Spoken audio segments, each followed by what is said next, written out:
So magandang umaga po sa ating mga kabayan. So ayun po, at for today's vlog ay pupunta po tayo doon sa ating tinulungan. Yun po yung bahay po ay parang kuweba. So nakatira po dito siya sa tabing dagat. So, dadalawin po natin itong pamilya na ito. Ito po ay natulungan po namin nila Madam Yula. Titingnan po natin kung sila po ba ay parang napaalis na po sila dito mga kabayan. Wala na yung bahay nila dito. Yan po.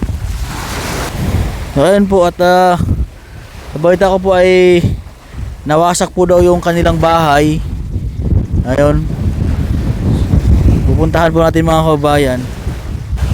Yan, so yun po mga kabayan, ito na po yung bahay po nila mga kabayan. Wala na po sila dito, nawasak na po yung bahay nila mga kabayan. Sana po kaya sila nakatira. Ito po, magtatanong po tayo dito. Kasi dito po sila nakatira dito mga kabayan dati eh. Nung nawasak po ng alon yung bahay nila mga kabayan, tabing dagat na po kasi sila. Tatanong tayo baka dito po sila. Dito po kayo nag-interview ni Madam Yula noon. Hello, ito yung mga kabayan Saan nakatira dito? Tatanong po tayo dito. Mga kabayan ay yung background po ng ito po yung bahay po dati nila Fatima. So ito po yung natulungan po namin ni Madam Yula. So kita niyo po mga kabayan ay wala na po yung bahay nila, nawasak na po. Bakit? Anong nangyari sa bahay niyo? Bakit nawasak yung bahay niyo? Ano po, nung ngayon po ay nung ganun po ay pinaalis na po dapat po March 1, April pa, nung February pa po. Ngayon po nung 15 pinaalis na po talaga kami. Ano yung wala ba kayo, hindi kayo binigyan ng ng may-ari dito? Wala po. Ni piso po wala. Oo. Tagal na ba kayo nakatira dito sa bahay? 20 years po. Tagal, 20 years na po sila nakatira dito sa lupa po na ito. So kayo ba ay pinatirik ng taga dito ng may-ari? Pinatirik po nung lola. Oo. Ng nanay po ang tunay na may-ari, ay patay na po, anak na po ang nagdadala ng lupa dito. Kaya ganun po. Ngayon hindi mo lang po kayo binigyan ng kahit kunting tulong para wala sa inyo? Po. Ni piso wala. So matagal kayong caretaker dito o nag-aalaga sa lupa nila? Opo, matagal na po. Wala yung nyo ngayon sa pamilya na wala kayong alam mapuntahan kung saan kayo makatira? Wala po. Wala po ang mga kamag-anak namin dito, nasa Mindanao po. Nasa Mindanao?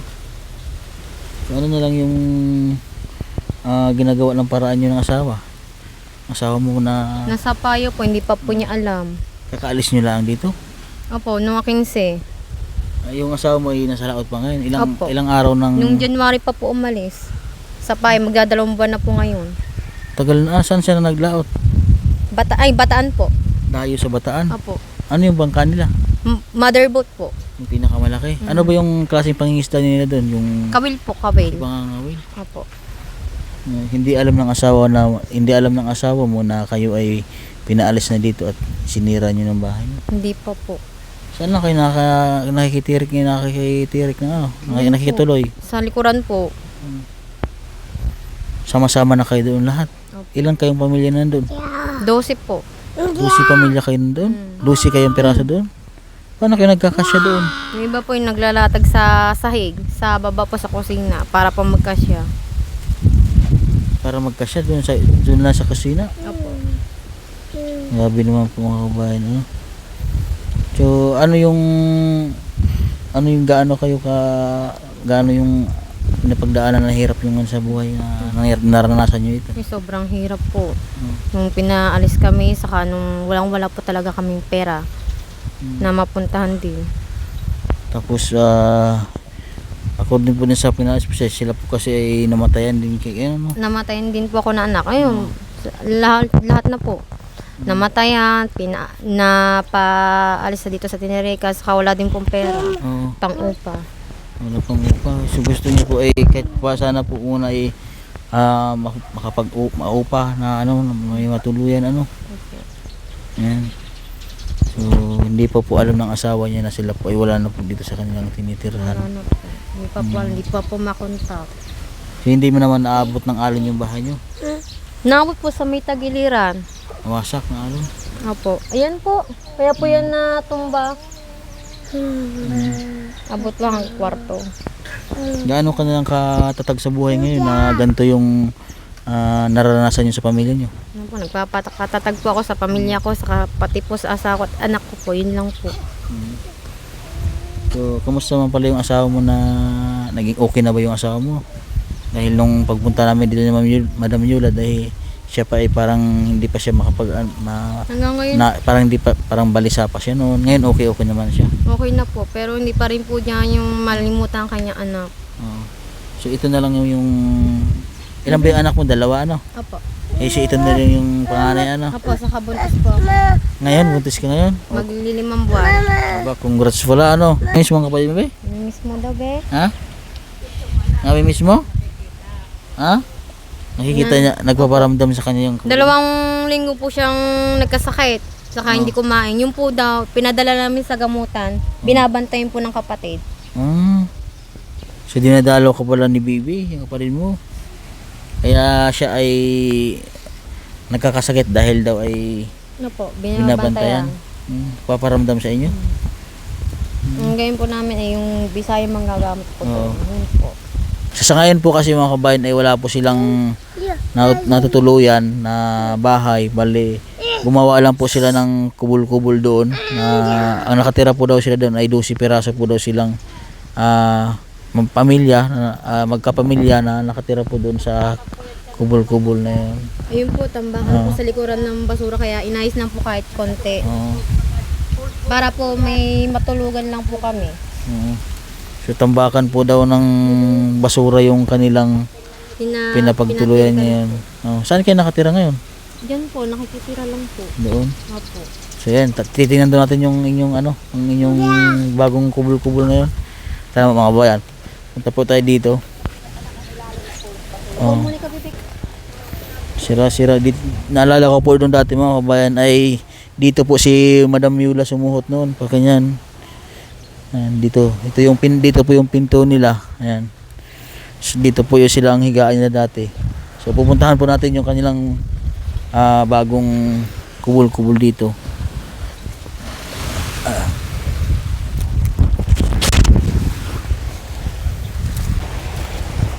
Yan, dito po sila nakatira, mga tinambak lang po nila yung mga gamit diyan, nakatambak lang po mga kababayan. Yan.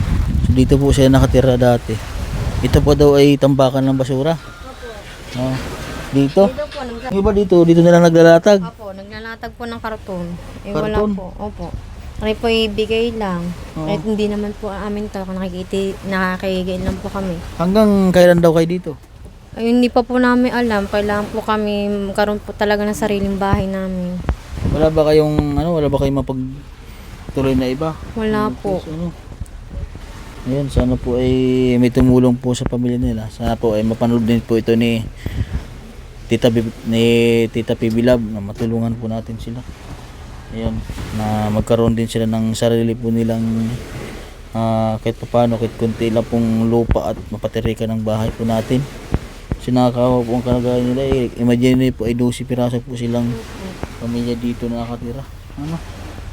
So ito, nilinis lang ito ng asawa mo, ng papa mo dito? Nila papa o pa mga kapatid ko. Pero puro basurahan po yung sa likuran.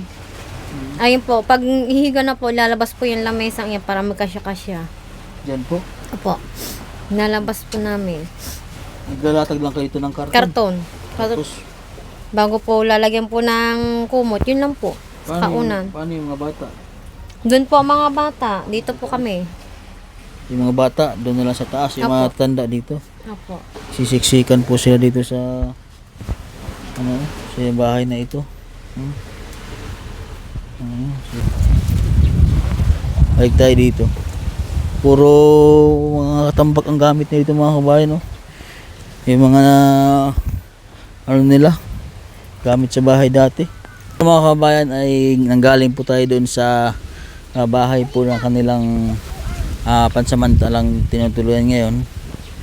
At sana po ay matulungan po natin sila sa mga sponsor po natin. Ayan. Sana po matulungan po natin sila mga kabayan dahil nakakawa po yung kanilang kalagayan. Wala po silang mapagpuntahan. Ayan. So, yun po, sa mga nais pong tumulong ay mag-message lang kayo sa aking Facebook page, Mastering Ring Channel po. Ayan.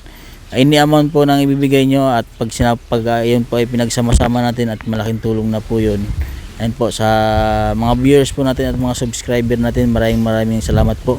Paki-like at share po ako nitong video na ito para matulungan po natin yung pamilya nila Fatima. Ayan, sana mapansin din po tayo ng mga ibang sponsor po ng PB Team. Ayan po. So yan Fatima, at sana maraming tumulong sa pamilya nyo para alis pa paano ay makapag-ipon tayo, tapos makahanap tayo ng mapapaglipatan nyo. Opo, sana nga po. Maraming tumulong. So ayun po, at meron akong dalang grocery para sa inyo. Pagpasensya na nyo na ito ha. Ayun po mga kabayan, at message lang po kayo sa aking Facebook page sa mga nais pong magbigay po ng tulong para po sa pamilya po ni Fatima. Ayan. So God bless po at magandang umaga sa atin lahat.